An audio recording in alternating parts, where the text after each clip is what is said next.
Hi guys, DevilHunterXYZ, and today I have another movie review, and of course, why not end off 2019 with Star Wars Rise of Skywalker, and trying to be as unbiased as I possibly can, trying to avoid any reviews, any spoilers for seeing the movie, and I just recently got back, and well, let's just see how this final movie in this future trilogy, and possibly the last movie right now as of Star Wars, well, let's just see how it turns out.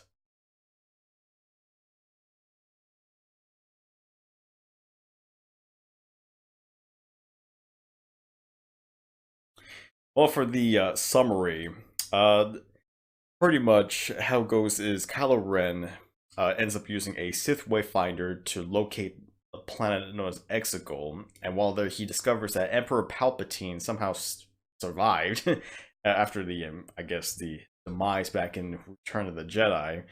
Yeah, so he encounters Palpatine, and then Palpatine tells him that he was the one who created Snoke as a puppet to maintain the First Order, and that now he's also uh, kind of the reason that he created Kylo Ren, kind of turn him over to the dark side. And along with that, he's letting Kylo Ren know that he recreated the army, a new army known as the Last Order, which has the biggest amount of starfighters out there. And of course, Kylo Ren wanted Kylo Ren to go after Rey and actually kill her to finish off the Jedi business to put an end to it. And in the meantime, the rebels they take note that Emperor is still alive, and the only way to find them is to have their own Sith Wayfinder themselves. That's the only way to get to the planet Exegol. Well, eventually the crew decides to go to the planet Parsana, as it was Luke who wanted to explore the place to try to find the Sith Wayfinder. And while there, they actually made a meetup with Lando, surprisingly, and he tells the group that there was an assassin named Ochi who might have known the location of a Wayfinder. So they explore the planet. They eventually find a ship, and find out he had a dagger that actually had the I guess the location transcribed onto the blade of his dagger. But unfortunately, C-3PO was not able to translate that, unfortunately, because I guess the Sith language was forbidden in his uh, programming, whatever. And so they figured that the best course of action is to try to take C-3PO, and I guess the best course of action was to take the dagger, try to see if we can find another way to know transcribe what the dagger says. But while there, Chewbacca gets captured, and it kind of goes to like a little bit of a battle between Rey and Kylo Ren once again, and you're trying to have like a little tug of war match with the freight carrier, and of course, Rey somehow accidentally destroys the freight carrier with the Force lightning, thinking that she killed Chewbacca by accident. But it turns out that it was a completely different freight carrier itself. And at that point, they also lost the dagger since Chewie had the dagger himself as well. Yeah, so their next course of action was to head to the planet Kijimi, as they try to see if they can use some kind of hacking method to try to probe through C-3PO's brain, his mind, to try to get the information of the Sith Wayfinder location, since it was restricted in his memory or his programming. So they head off to the location. They eventually find a person that was able to hack him at the same time, actually wiping out his memory, unfortunately. But while there, Ray finds that Kylo Ren's starfighter, or the Star Destroyer was nearby, so he ends up going into the Star Destroyer to try to rescue Chewie and try to retrieve the dagger. Well, Rey, Poe, and Finn, they all went in to try to rescue Chewie. They eventually do, and of course they had like a little bit of like a force battle between Rey and Kylo Ren. And at that point, it is finally revealed that Rey's mysterious power and kind of somewhat of her origins that she is actually the granddaughter of Emperor Palpatine, which, yeah, kind of a huge shock, honestly, for everyone else. Well, with the Chewbacca saved, and with the coordinates that C3PO finally gave, they ended up going to the planet Kefbir, and of course there they met up with an ex stormtrooper, Donna, I think that's her name. And while there, they discovered the old wreckage of the second Death Star, and that the Wayfinder was hidden somewhere within it. And so, of course, Rey ends up going inside the Death Star itself, the remains of it, and she did eventually find the Wayfinder, but then she also has visions, kind of has spirits, thoughts of herself kind of turning over to the dark side after finding out the truth that she is actually the granddaughter of Palpatine. And of course, while there, Kylo Ren does show up.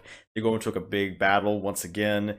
And in the middle of the fight, Leia senses the conflict, and at one last attempt, she ends up sacrificing her life to try to distract Kylo Ren. And of course, Rey ends up wounding him. But at the same time, she ends up sympathizing with him, trying to save him, which she does. But then she also has internal conflict in herself, and she like rushes off outside the planet. And of course, at the time, Kylo Ren kind of redeems himself in a way, or his Kylo Ren persona finally ends at that point after he sees a vision of Han Solo once again. And at that point, he knows Kylo Ren is dead, and that Ben Solo, I guess, has been reborn. Alright, so then eventually come back to Rey, who is having doubts about who she really is, but then eventually Luke comes out, well, spirit form. Luke comes out and lets her know that, pretty much, she lets her know that she has to face Palpatine to put an end to the dark side, essentially. And so she ends up giving Rey Leia's lightsaber as well, and at that point sets out on Luke's old X-wing and to the planet Exegol. As well, she ended up escaping through Kylo Ren's old ship, and that still actually had the Wayfinder on it, so she was able to get the location for that, or able to find the location now of Exegol. At that point, the rest of the Resistance follows Rey's trail, and so they eventually all head over to Exegol. And at that point, Rey does confront the Emperor, and at the same time, the rest of the Resistance tries to go after the rest of the army, trying to put a stop to the Final Order. So anyway, Rey ends up confronting Palpatine, and then of course Palpatine tells Rey that her destiny is to take over, to becoming the new Empress of the Empire, and that she had no choice but to kill Emperor Palpatine, take over, and kind of be with her in spirit, essentially. Pretty much provoking her to the dark side, but of course Rey refuses, and then Ben ends up at Exegol and tries to help Rey out, which they try to eventually, but they end up getting caught between Emperor Palpatine's power as he tries to rejuvenate himself through the power of the dark side. And for a short time, it seemed like Emperor Palpatine was at the point of being invincible, but then Rey remembers that she has the power of the Jedi within her, and all the past Jedis speak out to her and try to get her, try to awaken her spirit, essentially. And at that point, Rey ends up using both lightsabers to try to take down the Emperor, or well, try to repel his Force lightning, which she eventually does. And at that point, there was the end of the whole Sith, the whole Empire itself, and of course the army itself was pretty much destroyed at that point. And that's pretty much it. Yeah, well then of course, as a last ditch effort though, Rey had to sacrifice her life to put an end to the Emperor. But of course Ben comes out and decides to give his own life to save Rey, which he does. And at the end of it all, yeah, so the whole empire is destroyed, and then of course the whole the Sith, the way of the dark side, pretty much eradicated at that point. And as a final tribute, Rey eventually goes back to Tatooine to the into the homestead of Lars from back at A New Hope, and there she pretty much buries the lightsabers of both Luke and Leia, as she has built her own. And at that point, she kind of took over the name Rey Skywalker, as paying homage, paying tribute to the Skywalkers, as giving her the courage, the strength, as passing on the legacy, so to speak.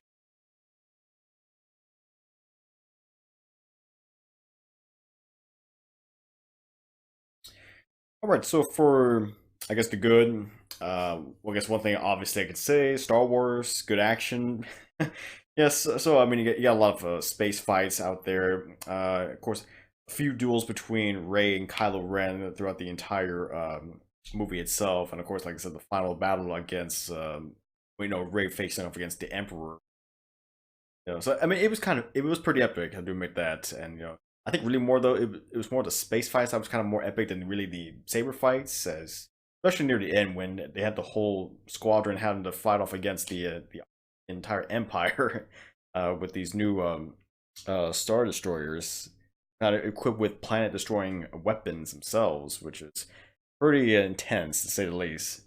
The second I'll have to probably say is I do like the fact they did brought back some of the old characters, or trying to mix in the old and new characters, really. When you have the current cast right now, with Poe, Finn, BB-8, C-3PO, R2-D2, the whole group right there. But then they also kind of brought back, Lando, surprisingly, which I didn't think he was actually going to make an appearance here. And of course, like I said, the Emperor once again, and tried to, kind of connect the two groups together, and trying to make a Rey the granddaughter to the Emperor itself. So yeah, I did like that dynamic right there. And then the third thing I would probably say is I kind of like how this movie's kind of playing out towards like redemption in a way, uh, kind of legacy and redemption, so to speak. But you know, Rey having to fight off against Kylo Ren multiple times, and eventually she broke through to Kylo Ren, and she broke through to Kylo Ren, and eventually got him to um, to kill off his Kylo Ren persona, and have Ben Solo be reborn once again. And of course, also you have Rey trying to live up to the Skywalker's name, both Luke and Leia, as kind of being both of their having both of them being Rey's masters, so to speak. So she's trying to live up to the name, and trying to redeem herself, and kind of having to redeem Ben having to redeem himself as well. So I mean, I like how it kind of played off on that.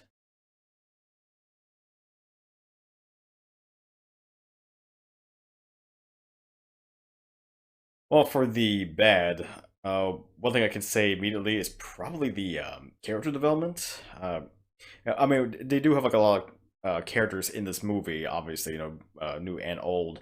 But the thing is, you don't really seem to take the time to really further develop the character. It just felt like they were just there, especially a lot of the supporting characters, there's a lot of the resistance members, which you do get some discussions amongst some of them, and you get some of these new characters that kind of help out the main cast anyway, but like you don't really know much about them. They just show up and that's it. They help out, but you don't really know much about it. It's kind of as if we were supposed to know who they are already, I guess.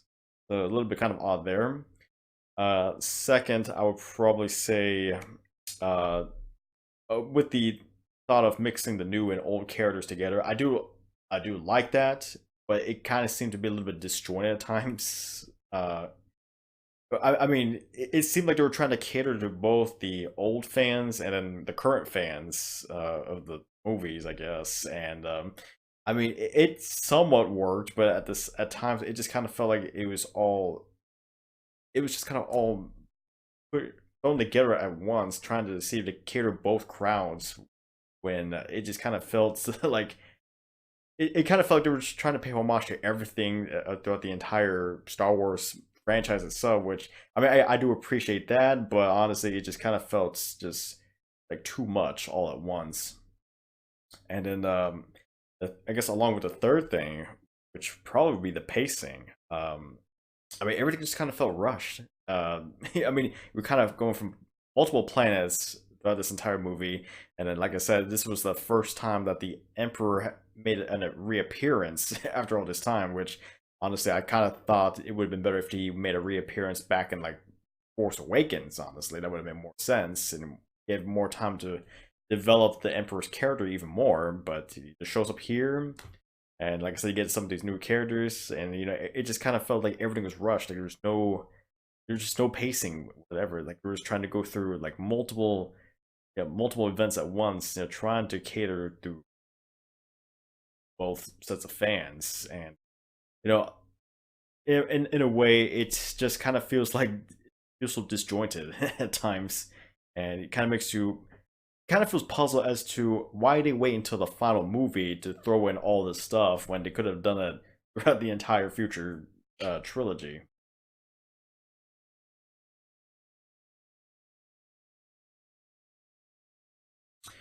Well, overall, I'd say the Rise of Skywalker. Uh, I mean, it was a pretty decent movie overall, and it did make the attempt to try to put an end to this future trilogy and possibly put an end to Star Wars in itself. I mean, granted, I don't know if they're going to be if there are will be any more plans to doing more Star Wars movies. Maybe like a future type trilogy. I don't know. That might be a possibility, but kind of doubt it. But I mean, like I do admire the efforts trying to put into like finalizing this, putting an end to this entire story. But I mean, for the most part, though, the movie itself, I mean, I think really you could actually just watch this separately amongst the rest of the movies, and it would still just feel pretty independent because it kind of just felt like it was just a self-contained story within this movie itself compared and instead of just having it be a continuation of the other two movies. It just felt that way. It just kind of felt disjointed most part. But like I said though, they had pretty good action, pretty good music. Like I said, mixing the old and new cast together once again, and paying homage to the uh, the past, the previous movies. I like that. But overall, though, it just kind of felt like they were trying to pack in too much all at once for a final movie, trying to cater to both new and old fans at once. And I kind of wish they would just either pick one or the other, not try to do both. But that being said, though, for a final score, uh, I would have to say that for me, this movie was like a 7.5 out of 10, which I would say it's an above average movie. It's pretty decent, and for the most part, while it does have pacing issues, it still was an entertaining movie in itself. But I mean, I was kind of expecting maybe a little bit more cleanup for a final movie in the Star Wars franchise. But I mean, it's just how it is, I guess, at that point. But I still think it's actually worth the watch. At least put an end to the saga itself, and it might get a kick out of it more than I expected it. But yeah, so I mean, there you have it. They had the 9 movies, Star Wars. We don't not really sure what the future is going to hold for the franchise itself, if it is going to continue or not. But I mean, it's out there, and I mean, I do admit, seeing Star Wars throughout the years, and it's pretty impressive, reaching up to this point, for the whole franchise. But like I said, we just have to wait and see what future the Star Wars franchise is going to hold. All right, guys, this is DevilHunterXYZ, and until next time.